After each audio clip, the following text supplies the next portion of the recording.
Welcome back to the Daily Stack. Today, it's August 29th, 2025. This is not financial advice. If you think it is, then you probably also treat horoscopes as market research. Digital grind in a world so cold. Cold in my veins while the streets unfold. Let's start with the market check-in. Today is one of the heaviest days on the calendar. 14.6 billion in Bitcoin and Ethereum options expire on Deribit. It's the biggest expiry event of the year so far. It's setting the tone across every chart. For Bitcoin, put positions piled up around $110,000 area, while Ethereum saw major activity clustered from $3,800 to $5,000. Expiry days this large almost always shuffle the deck. Positions unwind, hedges roll over, and liquidity retests. Whether that leads to sudden fireworks or a weird pin around those levels. Today's expiry is a gravitational force in the market. Well, PCE data drops, the Fed's favorite gauge, plays it cool. You already know the Fed watches the PCA price index like it's the final boss of inflation. And today's data? Not too hot, not too cold, but just spicy enough to keep those rate cut dreams alive. So here's the deal. Headline PCE, that's all in inflation, came in at 0.2% month over month and 2.6% year over year. Core PCE, which strips out your avocado toast and gas tank drama, landed at 0.3% month over month and 2.9% year over year. That core number is still above the Fed's 2% target, but it's exactly what Wall Street expected. No surprise spikes, no policy panic, just vibes. Even more interesting, consumer spending is flexing. We saw a 0.5% nominal increase and a solid 0.3% real increase. That's the strongest print in 4 months. People are still swiping. The recession crowd just lost another round. And yeah, personal income rose 0.4%, while savings rate held at 4.4%. That means folks still have some dry powder, but they're not hoarding either. So what does this all mean? Markets are betting big on a rate cut in September. As of today, there's an 85% chance the Fed cuts next month. With inflation stable and labor market softening a bit, Powell's got cover, and Wall Street's ready to party. But not too hard. Futures actually dipped slightly after the release. Dow and S&P off about 0.3%, Nasdaq down 0.6%, and bond yields ticked up just a smidge. That's a classic meh response. But don't get it twisted. Today was a green light for dubs. All eyes shift now to August jobs report next week. That's the next piece of the puzzle before the September 17th Fed meeting. So to wrap it up, inflation, stable. Spending, healthy. Rate cut, almost baked in. Powell, he's probably sweating less than your meme bag. Let's see if next week's job data seals the deal. If unemployment ticks up and inflation chills out, we're getting those rate cuts. Altcoin rotation and momentum. Even with the expiry pressure, altcoins have been flashing signs of life. Solana picked up strong momentum. Dogecoin keeps its meme crown polished, and XRP is quietly chugging along. CoinDesk's 80 index of smaller tokens gained ground while the 20 index of majors barely moved. Classic capital rotation into riskier names while Ethereum consolidates. Bitcoin dominance is still grinding higher, inching toward the mid 60% range.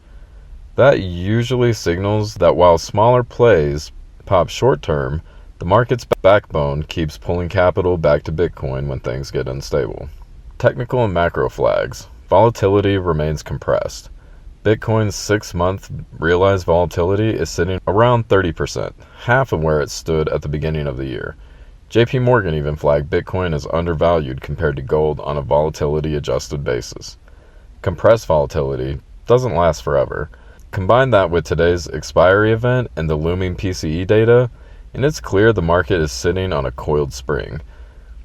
Traders are hedged in both directions, waiting for confirmation before committing to any big swings. And in institutional and regulatory spotlight, the Trump family is putting even more chips on the table. Trump Media Group, teaming up with Crypto.com, announced a $6.42 billion digital asset treasury. It holds $1 billion in Crow tokens, $200 million in cash, $220 million in warrants, and a $5 billion credit line with Kronos, set to serve as the official utility token for the entire operation. On top of that, America Bitcoin, ABTC, a mining venture backed by Trump's sons, is heading to Nasdaq.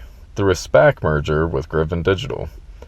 Hut 8 will stay in control, and trading is expected to kick off in September. Zooming out, the U.S. Strategic Bitcoin Reserve sits on nearly 200,000 Bitcoin. Crypto isn't just creeping into institutional balance sheets anymore. It's cementing itself in sovereign reserves. And in stablecoins and tokenized assets, stablecoins are moving deeper into the mainstream. The Genius Act established strict rules for one-to-one backing and regular audits, giving institutions cover to step in with more confidence. Tokenized real-world assets have now reached $26.5 billion, and analysts expect that number to hit $16 trillion by 2030. Kraken's X-Stocks platform is already offering tokenized equities and ETFs offshore, running on Solana and BSC. Tokenization is shaping up as one of the biggest bridges between Wall Street and blockchain. Now let's slide over to meme coin mayhem. The degen corner stays loud. Remitix has raised more than $21.6 million in presale, sold over 620 million tokens at 10 cents, and already locked in a Bitmart listing. A second centralized exchange listing is on the way. Its XRP 2.0 branding, focused on cross-border payments, has fueled projections of an absurd 5,000% gains. LBRET is a meme-heavy Ethereum Layer 2 project priced around 0.05 cents in presale. It's dangling staking APYs in the thousands and waving around $1 million giveaway. Whether it's the next SHIB or the next rug, it has attention. Other names like Bullzilla and Bitcoin Hyper continue dangling staged presales, burn mechanics, and oversized promises. Keep degen Twitter busy while serious money waits for clarity. On-chain signals, short-term Bitcoin holders are once again near break-even, which often adds invisible sell pressure when volatility spikes. Meanwhile, ETF flows continue to attract institutional demand. That low volatility reading hints that the next big swing, whichever way it goes, could hit real hard. And that brings us to the tip of the day. When you have a $14 billion options expiry and a major inflation print landing on the same day, patience is your friend. Let the market absorb both shocks before you load up. The clear trend, it always shows itself after the dust settles. Only ever click the official hardware link in the episode description. Skip Discord promos, Twitter DMs, or meme giveaway hypes. Your keys remain sacred. Stack smart, stack daily, and I'll see you degens tomorrow. Blockchain dreams in the midnight air. No paper, no plastic, just numbers out there. The bag ain't cash, it's encrypted weight. Trading my hours, the algorithm's bait. Hustle's eternal, no sleep, no time. Digits on digits, I'm chasing that climb.